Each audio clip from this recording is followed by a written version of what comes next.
Despite the fact that there's been research showing how self-compassion is really beneficial for us and helps us, a lot of people have doubts about self-compassion. And this really is because we're not taught to be self-compassionate growing up. It's not part of our culture.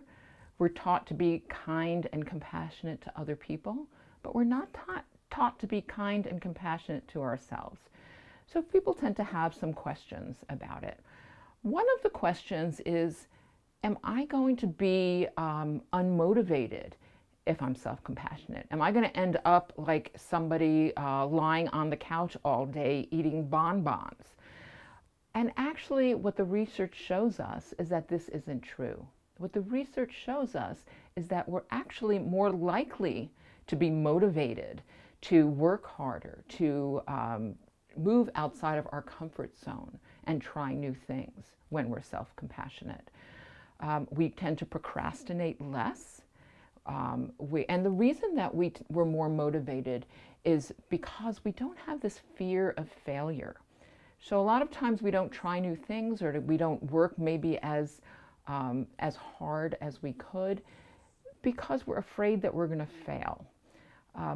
But when you're self-compassionate, you know that if you do fail, you're not going to beat yourself up. So there's less fear of failure.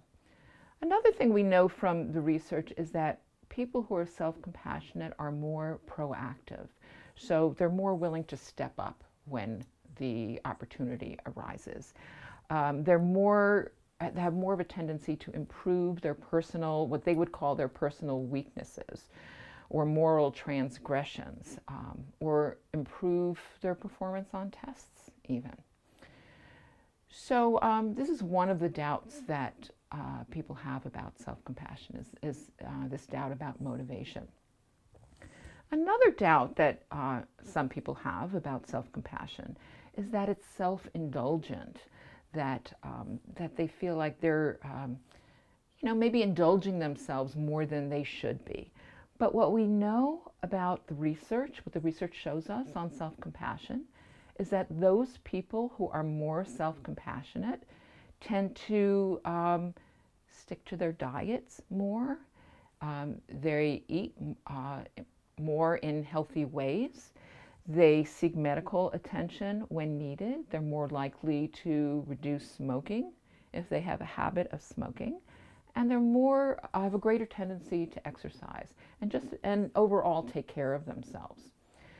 And this is because it's like having this healthy parent within you that tells you, that loves you and cares about you and wants you to do well.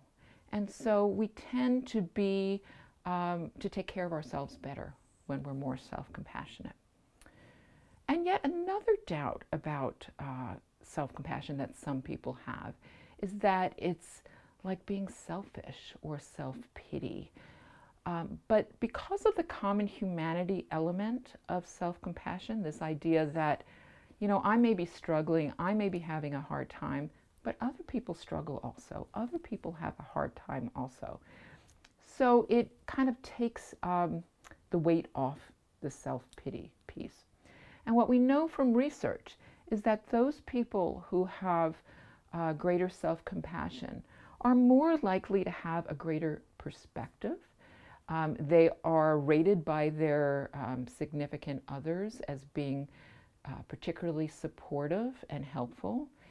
And self-compassionate people are also less likely to ruminate about something that they said or something that they did that they felt was wrong.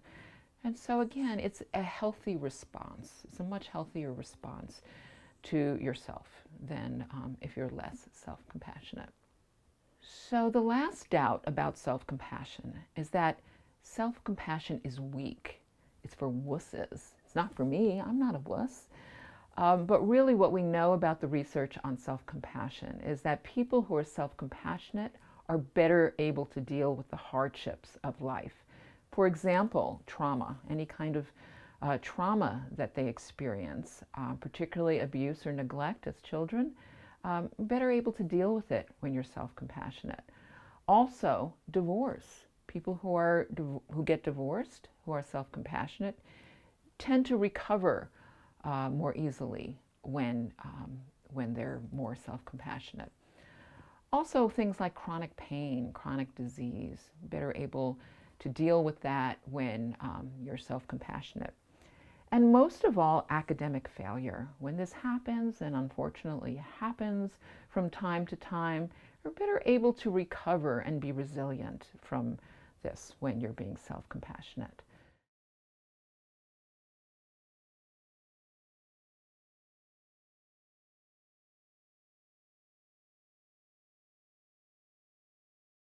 So overall, what we know is that despite these questions or doubts or misgivings about self-compassion, there's research that shows that really that these things aren't true.